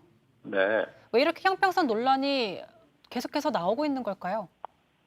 뭐, 이 지급 기준에 대한 이제 불만이 많다는 거죠. 사실 이 재난지원금에 대해 가지고 정부가 사실 좀 오락가락 했거든요. 처음에 뭐 88% 이야기를 했는데 그때 88%도 뭐 당초에 80% 하다가 88% 가고 뭐 이런 식의 어떻게 보면 기본적으로 대상도 좀 오락가락한 면이 있었고요. 그다음 뭐니 해도 지금 기준 자체를 지금 이제 이 건강보험료 기준으로 잡아놓다 보니까 여기에 들어가지고 이제 2019년도 이 건강보험료 기준입니다, 기본적으로. 네. 특히 지역가입자가 그렇죠. 네. 근데 이제 그분들 경우에서는 뭐 코로나 이전에 이미 2019년인데 그 사이에 뭐 엄청 많은 변화가 있지 않았습니까? 근데 그 변화를 뭐 반영이 안 돼 있기 때문에 당연히 그 기준에 대한 불만들이 제기된다 이렇게 볼 수 있겠습니다. 이 신청이 제기되면 네. 고려해서 다시 정부가 주는 입장이 계속해서 나오다 보니까 오히려 네. 받지 못했던 네. 국민들께서는 그럼 나도 이 신청을 해서 받을 수 있다는 건가라고 헛갈리시는 부분들이 많을 것 같아요. 좀 그렇게 됐어요. 뭐 사실은 그냥 이례적이죠. 뭐 이 신청을 접수를 받았는데 한 뭐 5일 만에 뭐 8, 9만 건 이렇게 된다고 하는 게 네. 지금까지 이런 일이 없었죠. 또 하나 이게 정부가 그 원칙이 이제 흔들리고 또 사실 급기야 이제 이 홍남기 부총리가 그런 이야기를 했더라고요. 만일 이 신청을 하게 되면 뭐 최대한 그걸 구제하겠다 이런 이야기를 하니까 제가 볼 때는 아마 이 신청은 지금보다 훨씬 더 늘어나게 될 거다. 아까 말씀드린 대로 기준 자체가 뭐 여러 가지 이제 문제를 가지고 있는 데다가 또 지금 정부도 뭐 이 신청하면 최대한 받아주겠다 그러니까 더 늘지 않겠나 이렇게 보입니다. 그러니까 말씀하신 대로 이제 당정 논의 과정에서 70%, 네. 80%, 84, 100%, 90% 그렇습니다. 정말 왔다 갔다 하면서 그 기준 자체에 가지고 논란이 많았었습니다. 맞습니다. 그러니까 예. 언급하신 데 이제 홍남기 경제부총리가 오늘 여당에서 88%에서 90%로 지급 대상을 확대하는 방안을 검토하겠다라고 하니까 홍남기 부총리는 선을 그었어요. 네. 그러니까 이렇게 오락가락하는 그런 과정들, 그리고 이의 신청이 받아들여진다니까 또 그게 또 왔다 갔다 하는 그런 과정들, 또 네. 정부와 여당의 말이 또 다르다 보니까 더 이제 그렇습니다. 혼란만 네. 가중되는 모습이거든요. 맞습니다. 네. 사실 이제 그런 어떻게 보면 이제 정책에 대한 좀 불신이랄까요? 불신이라는 게 또 사람들을 뭐 어떻게 좀 뭐 불만이 참 많아 가득한 것 같아요. 이런 것 같아요. 지금 재난지원금 받은 분들도요. 네. 받고도 자기 불편하다 그래요. 그럼 못 받으면 억울하다 그러고. 그러니까 이게 재난지원금이 이제 1차에서 이제 5차까지 오면서 처음에도 뭐 이런 면이 없잖아 있었지만 계속 지금 악화되고 있는 이런 거거든요. 네. 그래서 아예 처음부터 지금 재난지원금이 뭘 재난지원금으로 볼 거냐 이게 지금 오락가락했던 거 아니겠습니까? 네. 그 사실은 뭐 재난지원금이라고 그러면 뭐 어떻게 보면 재난 때문에 여러 가지 피해를 입은 분들 소득이 떨어졌다든지 뭐 이런 분들한테 지급하는 게 이제 재난지원금을 생각할 텐데 이게 뭐 차수를 이제 쭉 거듭하면서 재난지원금은 그냥 국민 다 주는 돈 뭐 이렇게 됐단 말이죠. 그러다 보니까 지금 그게 왜 나는 안 되지? 더군다나 이번에는 88%라고 한 숫자가 도대체 88이 어디서 나온 거야? 이런 생각을 맞습니다. 누구나 하게 되죠. 네. 그러면 나는 12%인데 12%에 나는 속하는 거야? 왜 나는 배제시키지? 뭐 어떻게 보면 이 12%에 지금 들어가는 분들은 아마 소득은 꽤 될 것 같은데 근데 그럼에도 불구하고 굉장히 자기들은 소외감을 느끼는 이런 부분들이고요. 그래서 사실은 이게 정책이 오락가락함에 따라 가지고 오히려 이게 재난지원금이 뭐 사람들이 좀 기뻐하고 그래야 될 텐데 다 찜찜하니 지금 이런 지금 상황입니다. 그러니까 일각에서는 그래서 재난지원금 그 자체가 네. 사실 소비 진작을 위해서 이게 마련된 네. 것이라면 모두에게 네. 줘서 소비 진작하는 것이 맞다. 또 네. 재난지원금을 애초에 정말 재난에 빠진 사람들을 위해서 마련해야 된다. 이런 얘기들로 네. 좀 갈리고 있거든요. 맞습니다. 그러니까 교수님께서 그러니까 사실은- 애초에 어떤 식으로 좀 정책이 나아갔었으면 저는 좋았을까? 뭐 이렇게 생각해요. 네. 지금 재난지원금을 가지고 그거를 뭐 경기를 부양하고 뭐 소비를 촉진한다 이런 부분은요 효과가 별로 안 돼요. 그러니까 어떻게 보면 뭐 전 국민들한테 재난지원금 주면 그게 마치 뭐 기본소득이라고 말하는 뭐 그런 거나 네. 그다음에 뭐 재난지원금 뭐 돈 주면 그게 경기를 살릴 거나 다 제가 볼 때는 사실 정말 우기는 거고 현실성이 없는 이야기들이고요. 그래서 이 부분 경우는 재난지원금은 말 그대로 뭐 정말 소득이 감소한 사람이 이게 통계청에 통계로 이미 나와 있거든요. 그러니까 코로나19 이후에 어떤 소득 분포도를 보게 되면 대략 지금 하위에서 한 40%는 분명히 소득이 감소를 했습니다. 네. 그러면 제가 볼 때는 뭐 조금 더 얹어가지고 한 60% 정도까지 60, 그러니까 예를 들어 가지고 20% 단위로 올리면요. 네. 대략 그 하위 40%는 소득이 뚝 떨어졌어요. 그다음에 60% 정도 가면 뭐 큰 차이가 없고요. 그다음에 이제 80, 100 이렇게 넘어가면 소득이 오히려 증가했습니다. 그럼 이분들은 코로나19로 해가지고 뭐 재택근무를 했던 어쨌든 간에 소득이 올라간 분들이고 근데 소득이 감소한 분들은 많이 감소했거든요. 근데 그거를 어떻게 보면 좀 어려운 분들, 피해를 본 사람이 명확한 그 계층에 지원하는 게 맞는 거죠. 네. 네, 지금까지 5차 재난지원금 관련된 형평성 논란에 대해서 단국대 김태기 경제학과 교수와 얘기 나눠봤습니다. 오늘 인터뷰 고맙습니다. 네, 감사합니다. 이 시각 주요 뉴스 알아보겠습니다. 북한이 신형 장거리 순항 미사일을 시험 발사했다고 발표하면서 1,500km 떨어진 표적을 명중했다고 밝혔습니다. 이에 대해 우리 군 당국은 한미정보 당국 간의 긴밀한 공조하에 정밀 분석 중이라는 입장을 내놨습니다. 방역당국이 12세에서 17세에 대한 코로나19 백신 접종을 다음 달부터 시행하는 방안을 검토 중입니다. 소아 청소년 접종 시기는 4분기 중에 시행될 계획이며 10월 이후 접종 계획을 이달 중 발표할 예정이라고 밝혔습니다. 부친의 농지법 위반 의혹으로 의원직 사퇴를 선언한 국민의힘 윤희숙 의원의 사직안이 국회 본회의를 통과했습니다. 윤 의원은 표결 전 가족의 일로 임기 중반에 사퇴 청한 점을 사과했고 총 투표수 223표 중 찬성 188표로 가결됐습니다.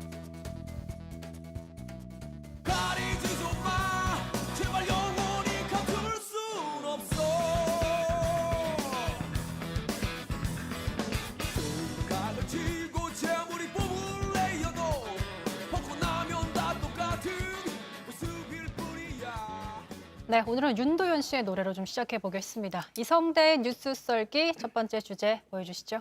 네, 늘 그렇듯이 영상 준비한 거 먼저 보고 가겠습니다. 나는 어떻게 여기까지 왔느냐. 정치 철새들 제끼고 쿠데타 세력들 보내고 배신하는 것들 다 홍군형을 내줬다 이거야. 장관님, 청와대 가는 길이 좀 막힙니다. 아니 촛불 시민들은 다 이민들 가셨답니까? 자, 꽝 대신 정세균을 먼저 잡은 추미애. 아무래도 타짜를 패러디한 모습이네요. 마포대교는 무너졌냐 그 대목이죠. 연기는 좀 어색하네요. 예. 그래도 뭐 BGM과 하니까 얼추 타짜를 따라했구나라는 것 정도는 알 수 있었는데요. 어쨌든 이제 중반전으로 가는 민주당 경선에서 추미애 후보가 어제 두 자릿수를 기록하면서 3위 고정됐습니다. 그렇습니다. 어제였죠. 1차 슈퍼위크가 끝났죠. 중간 결산을 좀 해보면 눈에 띄는 거는 또 그 추미애 후보가 4등에서 3등으로 올라갔다는 겁니다. 이른바 브론즈 크로스를 했다라고 얘기를 하고 있더라고요. 보시는 것처럼 1차전 때는 정세균 후보에게 밀렸지만 계속 진행될수록 저렇게 격차를 좀 벌리는 모습이 나오고 있는 겁니다. 자, 이러다 보니까 오늘 3시였죠. 정세균 후보가 결국 후보 사퇴를 선언했습니다. 그러니까 뭐 추 후보 입장에서는 윤석열 후보의 이제 검찰 고발 사주 의혹이 불거질수록 본인에게 좀 득이 됐던 게 아닐까라는 생각이 들어요. 네, 그럴 수밖에 없는 게 대선 출마할 때부터 이미 윤석열 잡는 매가 되겠다, 꽝 잡는 매가 되겠다 계속 이 말을 해왔었던 거죠. 지난달 이미 저희가 뉴스 썰기에서도 한번 보도를 해드렸는데요. 이른바 추미애의 꽝 이론. 자, 처음에 대선 출마할 때는 꽝을 잡겠다, 미래형이었죠. 그런데 8월 5일 날은 꽝을 거의 다 잡았다, 과거형이 됐어요. 그리고 최근에 8월 26일에는 뭐 꽝을 잡든 말든 상관없다, 어차피 못 날아간다, 뭐 이런 식으로 이른바 한 사람만 때리기 전략으로 계속 해왔던 거죠. 자, 그러자 오늘 송영길 대표도 애초에 윤석열 후보를 키워준 것 자체가 문제다, 뭐 이렇게까지 얘기를 했습니다. 그 부분 한번 듣고 가시죠. 윤석열 같은 사람을 검찰총장 인사청문회에서 통과시킨 거에 대해서 지금도 저는 통절하게 우리 민주당이 반성해야 된다고 생각합니다. 당시 윤석열 총장이 국회에 와서 했던 태도도 가관이었지만 노골적으로 거짓말을 했습니다. 그러니까 송 대표 얘기를 들어보면 윤 후보가 정권 타답으로 정치인으로 변신한 게 아니라 애초부터 문제가 많았던 사람이었는데 이렇게 됐다. 그러니까 물론 윤 후보 측은 다른 입장 갖고 있을 테고요. 아무튼 추 후보는 오늘도 자신이 이제 윤 후보를 거의 다 잡아놨다 이렇게 얘기를 하고 있어요. 그렇습니다. 뭐 말씀드린 것처럼 초반부터 계속 그 얘기를 해왔는데요. 근데 사실 추 후보가 대선 출마할 때만 해도 검찰 개혁이 물론 중요한 이슈긴 한데 이 검찰 개혁만 가지고 대선 후보가 되겠다고 얘기하는 부분이 조금 의아하다. 네. 뭐 당내에서는 뭐 이런 얘기도 있었어요. 자, 만약에 윤석열 후보를 잡을 거면 대통령이 아니라 공수처장을 하면 되는 게 아니냐, 뭐 이런 식의 이제 반대 캠프에서는 그런 반박도 나오고 있었고요. 게다가 또 추 후보가 출마하면서 오히려 윤석열 바람을 더 키워주는 거 아니냐, 뭐 그런 의심들도 나왔었죠. 네. 하지만 이제 그 사이에 홍준표 후보가 국민의힘에서 급부상했고 또 이른바 검찰의 고발 사주 의혹들도 나오고 또 윤 후보가 계속 그 지지율이 주춤세가 이어지니까 당내에서는 이제 추미애 후보를 좀 다시 보는 현상이 생겼다, 뭐 이런 분석이 나오는 거죠. 네. 자, 여론조사 그 전문가 얘기도 한번 들어보겠습니다. 윤석열 전 총장 관련 고발 사주 의혹이 불거짐에 따라 추윤 갈등 시기 추미애 전 장관의 발언이 민주당 지지층 사이에서 다시 주목받고 평가받는 점이 경선 지지율을 견인한 요인으로 보였습니다. 그러니까 추미애 전 장관과 윤석열 전 검찰총장 추윤 갈등이 정말 언급될수록 뭐랄까요, 그러니까 점점 그 지지세가 오르는 그런 경향도 보이긴 했었거든요. 그러니까 보통 이제 선두 주자가 후발 주자는 대응을 잘 안 해주기 마련인데 또 대응을 한 모습을 보였기 때문에 또 추미애 후보가 좀 지지율이 오른 게 아닐까. 그런 생각도 들어요. 예, 그렇습니다. 말씀을 잘 하셨는데요. 지난달 말이었죠. 윤 후보가 국민의힘 비전 발표회 당시에 이렇게 얘기를 했었죠. 자, 윤석열 정부에서는 조국, 드루킹, 김경수, 추미애 같은 정치인들은 나오지 않을 것이다라고 저렇게 콕 집어서 추미애 후보를 얘기해줬어요. 네. 되게 추미애 후보 입장에서는 상당히 고마웠던 부분이었죠. 또 이번 주에 방영하는 그 S사의 예능이 있습니다. 그 예능 프로그램 예고편이 어제 나왔는데요. 그 예고편을 제가 봤더니 맨 마지막에 이렇게 끝납니다. 나에게 추미애란이라는 저기에서 대답이 안 나오고 끝나요. 근데 저희가 다 알지만 보통 PD들이 예고편을 편집할 때 가장 관심 있는 부분 앞에서 딱 끊어가지고 그 궁금증을 유발시키잖아요. 보게 시키려고. 자, 제작진이 볼 때는 이 답변이 가장 그 관심이었다라고 볼 수 있는 거죠. 참고로 이 S사는 그 윤 후보가 과거에 그 메이저 언론이라고 얘기할 때 유일하게 언급하지 않았던 지상파 방송사입니다. 그래요? 알겠습니다. 자, 이제 어쨌든 관심은 추미애 후보가 2위 이낙연 후보도 따라잡을 수 있을지 그 여부인 것 같은데 가능성 어떻게 보십니까? 당연히 추미애 캠프에 물어봤더니요. 지금 상당히 고무된 분위기입니다. 이제는 2위로 가겠다, 역전하겠다. 2위를 역전하는 실버 크로스를 구상하고 있다고 하거든요. 이제 먼저 들어보시죠. 예, 브론즈 크로스를 했으니까 이제 실버 크로스를 먼저 해야 되겠죠. 그래서 실버 크로스를 하고 2위를 따라잡겠다 하는 거는 결국 결선을 가야 된다 이런 의미거든요. 자, 물론 이에 대해서 이낙연 캠프에서는 절대 그럴 일이 없다라는 입장이고요. 다만 이런 우려는 좀 있습니다. 제가 최근에 이낙연 캠프 쪽의 핵심 관계자를 만나서 한번 얘기를 들어본 적이 있는데, 자, 어차피 추미애 후보는 이재명 후보의 우호 세력이다. 뭐 사실상 표가 같은 표다라고 상당히 그렇게 분석을 하더라고요. 그러다 보니까 추 후보의 급상승이 이재명 후보에게는 도움이 될 수 있다. 이낙연 후보에게는 크게 도움이 안 될 수 있다. 뭐 이런 우려들도 있었습니다.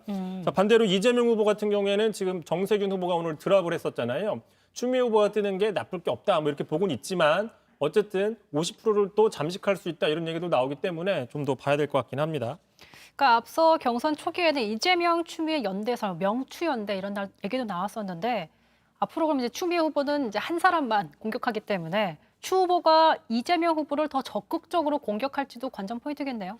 아무래도 그럴 가능성이 커지겠죠. 자, 당장 추미애 후보 오늘 추미애 표는 추미애에게 뭐 이렇게 얘기를 했습니다. 들어보시죠. 언론이 막무가내 막 너무 이렇게 키워준 측면이 있어서 네. 그게 위험을 느끼고 또 막무가내 이재명의 표도 많이 있어요. 추미애 표는 추미애에게 가야 되는 거지. 추미애 표가 이재명한테 붙어 있으면 안 되거든요. 어쨌든 일단 민주당 경선이 추석 연휴 이후에 호남 경선이 또 변곡점이 된다고 하니까 2주 동안 또 어떤 변화가 또 생길지 실버 크로스가 만들어질지도 한번 봐야겠습니다. 자, 두 번째 썰 주제 보여주시죠.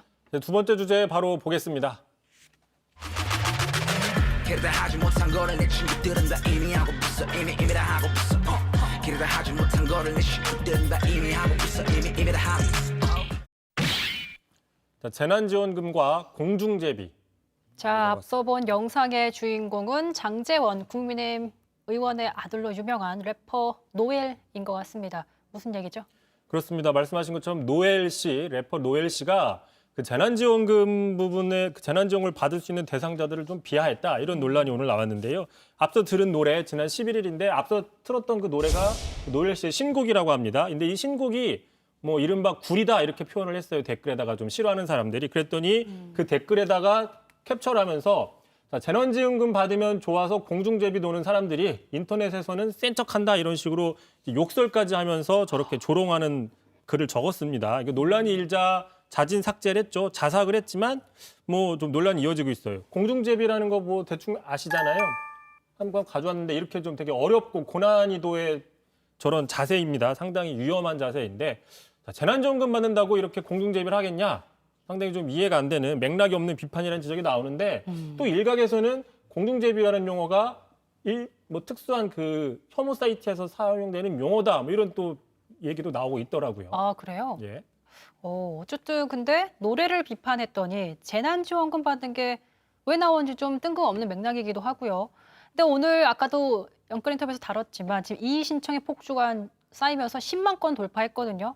절차도 까다로운데 신청이 이렇게 많다는 것도 저는 좀 신기한 것 같아요. 예, 저도 그래서 아까 열심히 들었지만 지금 재난지원금 이의 신청 국민신문고라는 웹사이트 또는 관할 읍면동 주민센터에 11월 12일까지 접수를 해야 되잖아요. 네. 문제는 이제 인터넷 접수가 힘들다 아까 뭐 힘들다 얘기도 나오고 있었는데 오늘부터 오프라인 접수 시작했더라고요. 예. 네. 이제 오프라인에 가기 힘든 사람들 온라인 접수를 해야 되는데 자, 그동안 전국민 재난지원금 지급을 계속 주장해왔던 이재명 캠프에 그 남녀니 대변인이 이런 얘기를 했습니다. 오늘 자신의 그 대변인 캠프에서 이 신청서의 서식을 보면 네모칸에 V 표시하는 대목이 상당히 많다. 그래서 만약에 컴퓨터로 신청을 하려면 컨트롤 플러스 그 펑션 키 있죠. F10 키를 누르면 거기에 유니코드 문자표가 나오고 그중에 특수 문자 중에서 저렇게 네모칸에 V표가 들어가 있는 거를 넣어서 기입을 해야 되고 기존에 있는 V표가 없는 네모칸은 지워야 된다. 자, 홍남기 부총리 과연 이런 거 할 줄 아는가라고 상당히 비판적으로 썼거든요.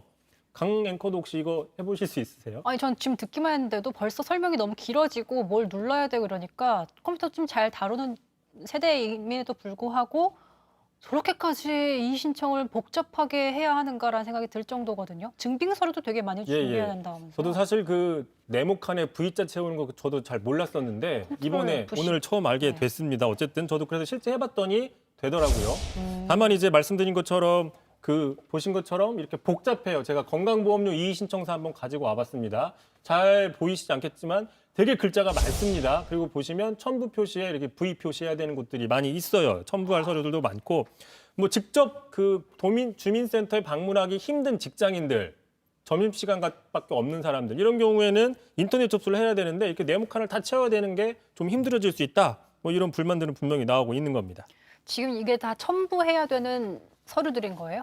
필요한 사람, 첨부를 해야 될 서류 같은 경우에는 V 표시를 해야 된다는 거죠. 이걸 또 주민센터 가서 해야 되는 거예요? 주민센터에서는 그냥 볼펜으로 그리면 되는데 인터넷으로 신청할 경우에는 직접 하거나 아니면은 프린트해서 표시한 다음에 스캔을 떠가지고 첨부를 해야 되겠죠. 지금 보세요. 저는 지금 설명을 해주셨는데도 불구하고 이해가 안 가니까 또 여쭤보잖아요.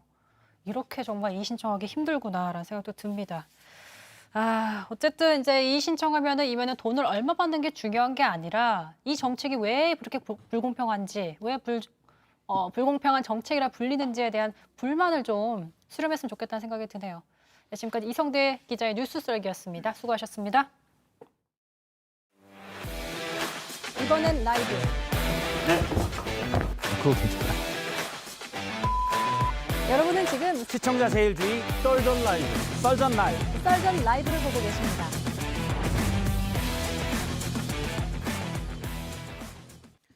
예, 계속되는 인터뷰는 역시 고발 사주 의혹 관련입니다. 계속 커지고 있죠. 새롭게 박지원 국정원장이 연루돼 있다라고 야당이 주장하고 있는데 국민의힘 수석 대변인을 맡고 있는 허인하 의원과 함께 잠깐 얘기를 나눠보도록 하겠습니다. 어서 오세요. 네, 안녕하세요. 허은하입니다. 네.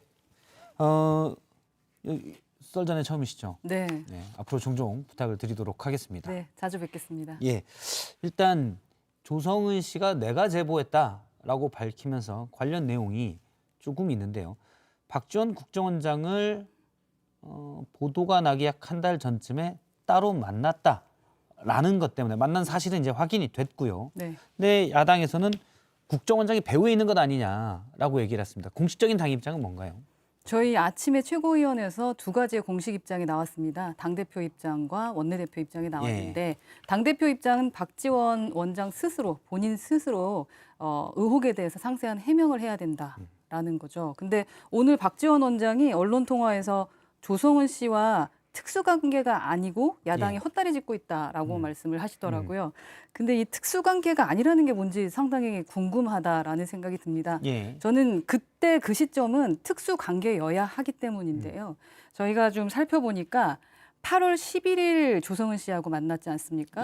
근데 회동 바로 전날 8월 10일이 어떤 날이었냐면 김정은 여동생 김여정이 축소되어서 진행 중이던 한미연합훈련 맹비난하면서 주한미군 철수까지 요구를 했고요. 그리고 남북통신선까지 끊었던 날입니다. 그리고 회동 당일 8월 11일은 천안함 폭침을 주도한 걸로 알려졌던 김영철 북한 통일전선부장이죠. 그 사람이 남북통신선 무효를 공식 선언한 날입니다. 지금 박지원 원장이 있는 자리는 대공수사권을 없애면서 대북이나 해외 전문 정보기관의 내용만을 전문적으로 다루는 기관입니다. 그렇기 때문에 지금의 일련의 사건들을 상당히 중요시 여기고 자리를 지켰어야 되는 분이죠.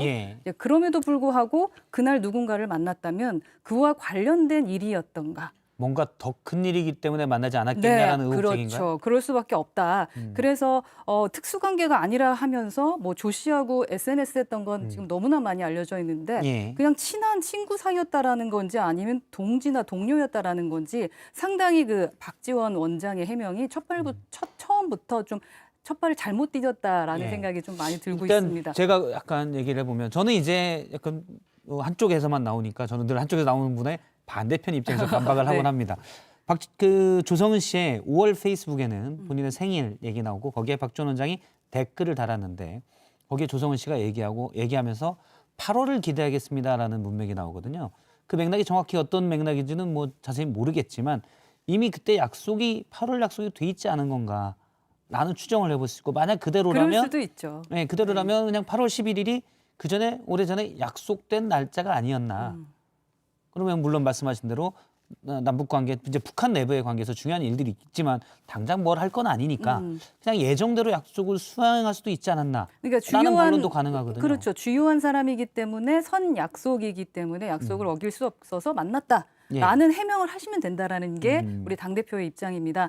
그렇게 대통령도 마찬가지로 이 부분에 대해서 얘기하는 것을 받지 않는다면 박 원장한테 해임까지 요청을 하겠다. 예, 이런 말을 했고요. 그 아까 당내 분위기 두 번째는 원내대표인데 그 원내대표 입장은 박지원 국정원장은 김진욱 공수처장의 국회 출석, 그러니까 두 분에 대한 국회 출석을 요구를 했죠. 예. 아시다시피 그 지난주에 언론 의혹 보도 하나 때문에 현안 질의했던 거 알고 계실 겁니다. 예. 지금 이러한 정도로 판을 키웠으면 이 상황 됐으면 당연히 국정원장이 나와서 설명하라. 설명하셔야 된다라는 거죠. 예를 들어서 이런 부분은 어떻습니까? 국정원장에게 특별한 관계가 아닌 걸 해명하라.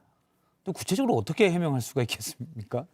예를 들어 이게 부존재는 아니지만 작은 존재의 해명을 어떻게 해명할 수 있을지. 예전에도 아마 똑같은 어떤 이제 복사판 같다라는 생각이 드는데 박근혜 대통령 문제, 최순실 문제 모든 것들도 다 그러했었습니다.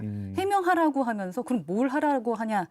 1분 1초도 확실하게 밝혀내야 된다라고 얘기했었죠. 저희는 반사하는 겁니다. 이른바 이제 세월호 7시간 같은 거는 해명을 할 수가 있는 거지만 이때 뭘 했는지에 대해서. 네네. 근데 나 이 사람이랑 안 친해. 나는 물론 이제 친하다고는 했지만 안 친하다의 문제는 아닌 거죠. 정말로 물론, 말씀하셨던 대로 저희는 정치 공작이라고 하는데 이 정치 공작에 대한 대화를 했느냐 안 했느냐에 대한 거를 저희가 알아내야 되지 않겠습니까? 그렇기 때문에 먼저 질문을 던지는 겁니다. 그날 만나서 무슨 이야기를 나누셨나? 그날 만나서 날씨 얘기만 했다고 하면 증명할 방법이 없지 않습니까? 예를 들어서 여기 밥이 맛있네 라고 했을 때 그것만 아니잖아, 다른 얘기했잖아, 공부했잖아 라고 했을 때 그걸 어떻게 증명할 수 있느냐의 문제죠. 그 부분에 대해서는 저희가 그래서 계속 찾아낼 겁니다. 그리고 오늘도 대정부 질의에서 많은 의원님들이 저희 국민의힘 의원님들이 정말 라고 생각이 들 만큼의 많은 사례를 얘기했기 때문에 아마 박지원 국정원장이 대답을 안 하면 좀 안 되는 상황이 되고 있지 않나 하는 생각이 듭니다. 일단 박지원 원장이 이제 저도 이제 아는 정치인들의 페이스북에 가끔 답글을 많이 다뤄서 논란이 되곤 하는데 이번에 또 이렇게 뭐 정말 공작을 했는지 어쩐지는 국민의힘 입장에서는 당연히 따져봐야 될 부분이지만 일단 논란이 됐습니다. 그러니까 저희 입장에서 왜 따져볼 수밖에 없냐면 이번에 사건을 통해서 이득을 보는 사람이 누구냐. 우린 그걸 생각해 봐야 되잖아요. 그리고 왜 해묵은 걸 지금 와서 드러냈을까? 왜 이 시점일까라는 걸 생각하면 자꾸 한쪽으로밖에 생각이 안 들어요. 누군가 일을 키웠다는 거고요. 그렇죠. 그래서 누군가에게 피해를 주기 위함이다. 특히 뭐 우리 당에 피해를 줄 수 있다라는 것이 자꾸 생각이 들기 때문에 정치 공작이라고 저희는 생각을 하고 있다. 앞서 김종민 의원도 얘기를 했는데요. 박지원 원장과 조성은 씨가 만난 거는 8월 11일. 하지만 SNS를 조성은 씨가 그러니까 이른바 손중성 보냄의 텔레그램 캡처한 건 그보다 약 20여일 넘게 전이거든요. 그리고 뉴스버스 기자에 만나서 이런 게 있어요라고 한 것도 전이고요. 그럼 만나기 전에 이걸 얘기했다는 건가요? 만나기 일단 전에 선후 관계가 맞지는 않잖아요. 만남으로만 그렇죠. 보면. 그것도 지금 풀어야 될 숙제인데요. 민주당 송영길 대표가 말했던 것들도 있고 행적을 보면은 조사 대상이 돼야 되는 건 정말 맞는 것 같은 게 말씀하셨던 것처럼 만나기 전에도 이렇게 뭐 복사를 했고 캡처를 떴고 이런 것도 있는데 제보부터 나중에 상의했을 가능성도 배제할 수 없는 게 3분의 1에 해당하는 다른 11장이 두 사람이 만난 8월 11일의 전날과 다음 날 캡처가 됐다라는 게 오늘 대정부 질의에서 나왔습니다. 예. 그러니까 이게 아무래도 박 원장이 코칭을 했거나 그렇지 최소한 조 씨가 뭐 캡처해서 박 원장에 보여주고 상의했다라는 것에 대한 의혹을 가질 수밖에 없지 않나 하는 생각이 드는 거죠. 근데 이런 것도 있지 않을까요? 방금 이제 전날과 다음 날 이렇게 얘기를 하셨는데 다음 날은 그러면 코칭 다음에 캡처했다라고 볼 수 있지만 전날은 또 다르지 않나요? 그러니까 전날 사실 비슷한 정리했던 맥락이지만 거 보여드리기 전에 다르니까. 전날 또 한번 볼 수 있잖아요. 그러니까 모든 게 이제 추측인 것이 문제죠. 그러니까 직접 해명하는 것이 좋은데 예. 그 뒤에 만난 다음에 다시 또 진행을 했다? 뭔가 석연치 않다라는 생각이 들 수밖에 없는 것 같고요. 아까 말씀하셨지만 생일을 축하해주기 위해 친해서 만나서 얘기했을 때도 기자와 의원이 만나면 예. 저희가 아무리 친해도 친한 얘기만 하진 않죠. 그렇죠. 예, 업무적인 일을 안 할 수가 없습니다. 우리 박 원장님 같은 경우는 정치 구단이라는 이야기가 있고요. 예. 지금 타칭. 예, 그렇죠. 그리고 스스로 우리 조성은 씨 같은 경우는 고민을 많이 하던 찰나였다라고 했는데 내가 정말 믿었던 그분에게 이걸 어떻게 해야 될까요? 라고 묻지 않는다라는 것도 그럴까라는 의심을 살 수밖에 없지 일단 않을까라는 조성은 씨는 추측입니다. 예. 박 전 원장 부분에 대해서 박 전 네네. 원장이 예전에 법사에 오래 있었고 네. 터줏대감이잖아요. 법사위 터줏대감. 그래서 윤석열 이전 서울중앙지검장 그다음에 검찰총장을 잘 알기 때문에 윤 후보랑 가까울 거라고 생각해서 얘기를 안 했다. 그 주장도 설득력이 있지 뭐 않나요? 그럴 수도 있죠. 예. 예, 윤 후보를 알 것 같아서 말을 안 했을 수도 있다라고 하기엔 근데 너무 둘 다 친하다는 겁니다. 예. 다음은 이제 사실 더 중요한 건 제보자보다는 작성자 의혹이어서 그렇죠. 오늘 나왔었는데 조성은 씨가 공개한 자료에 하면 손중성 보냄이 실제 대검 손중성 당시 수사정책관의 프로필인 게 확인이 됐습니다. 그러면 손중성 검사가 맞다 이렇게 볼 수가 있겠죠. 아니죠. 손준성 검사는 작성 전면 부인하고 있고요. 보낸 거는 맞는 거 아닙니까? 캡처 화면을 보면 아니, 지금 그 네. 고발장 잘못됐다. 다른 사람이 있다라는 그 기사가 난 걸로 알고 있습니다. 예. 예. 아 고발장이 잘못됐다. 다른 그러니까 사람이다. 그건 무슨 본인이 작성한 게 아니다. 작성 여부는 모르지만 네네. 김웅 의원에게 보낸 그 프로필의 손준성은 그 손준성 검사가 맞잖아요. 현재까지는 정황상 맞는 걸로 보이기 때문에 네네. 앞서 이제 오신환 전 의원도 그분에 대해서는 맞는 것 같다라고 얘기를 했거든요. 만약 그렇다면은 검찰이 개입한 정황은 좀 있는 것 아닌가. 그러니까 이게 검찰에서 자료를 만들었다라는 것 때문에 이제 어떤 가정하는 질문이긴 한데 이 가정하는 질문이 가장 함정이 있기 때문에 되게 예. 조심스럽고 그 뭐 저희가 말을 하기가 참 애매한 것 같거든요. 근데 지금 나온 걸 보면 손준성 검사는 작성 전면 부인하고 있고 본인은 부인하고 있고. 예, 그리고 공수처도 손 검사가 작성한 게 아니라고 본다라고 보도가 나왔고 그렇죠. 그리고 공모하여고 그러니까 작성자는 다를 수가 있지만 연루된 건 맞다고 볼 수도 있죠. 공모하여 그러니까 우선은 보도가 그렇게 당시 소속 검사에게 아니다라고 지시했다라고 나왔고, 했으니까요. 네, 그리고 제3의 검사까지 등장을 하고 있기 때문에 이게 어떻게 뭐 이게 검찰 문건으로 어떻게 몰고 가려고 하는 자체가 좀 억지스러울 수 있다. 소속 검사가 앞서 말씀대로라면 공수처에서 압수수색 영장에 나온 거는 네. 소속 검사가 작성했다라고 공수처가 보고 있기 때문에 네. 그러면 검찰 문건으로 보는 게 타당하지 않나요? 글쎄, 그거는 판단이 나와봐야 되는 거죠. 아직은 근데 알 수 없는 부분이죠. 근데 정황인데 박 전 원장은 또 다르잖아요. 약간 사실은 앞서도 뭐 비슷한 얘기인데 네, 서로 그래서 제가 이거는 여건이 자꾸 정황을 통해서 다른 것 같아요. 추측이라 제가 말씀을 드리는 거고 그래서 직접 해명하시는 것이 좋다. 카드값은 예. 무슨 카드로 내셨는지부터. 아, 예. 알겠습니다. 만약에 개인 사정, 개인 관계였으면은 개인 카드 내셨어야 되는 거니까. 예. 이 부분 하나 마지막으로 좀 여쭤보겠습니다. 네. 당에서 정점식 의원이 당시 법률지원단장이 했는데 네.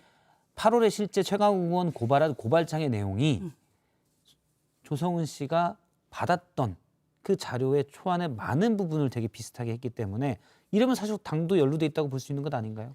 그 또한 가정인데요. 예. 근데 그 고발한 내용 자체는 있었던 팩트잖아요. 예. 그렇기 때문에 그 많은 것들이 함께 인용이 되면 비슷할 수 있다라는 한 분의 최고위의 말씀을 들은 적이 있습니다. 그래서 그럴 이 수도 부분, 있지만 사실은 거의 뭐 몇 천자의 글이 네. 동일하게 물론 2만 자의 글 중 뭐 몇 천자, 뭐 3천 자라고 할 수 있어요. 근데 이건 예입니다. 네. 2만 자의 글 중 3천 자일 수 있겠지만 이 부분이 똑같을 확률은 거의 없거든요. 그거는 베꼈다고 봐야죠. 아니죠. 그거가 진짜로 이 논문이 표절인지 아닌지는 네. 확인해 봐야 되는 거 아니겠습니까? 그래서 저희가 그것을 확인하는 단장님을 두었죠. 예. 그래서 오늘도 조직이 완전히 세팅이 됐습니다. 그러면 확인을 확실하게 할 겁니다. 그때 답이 나올 겁니다. 알겠습니다. 네. 확인한 뒤에 그럼 다시 또 네. 모시도록 하겠습니다. 벌써 끝났습니까? 예, 시간이. 이게 뭐 사실 대화를 많이 해서 시간이 좀 빨리 갑니다. 네. 네, 오늘 국민의힘 허인하 수석 대변인과 함께 이슈에 대해서 얘기를 들어봤습니다. 고맙습니다. 감사합니다.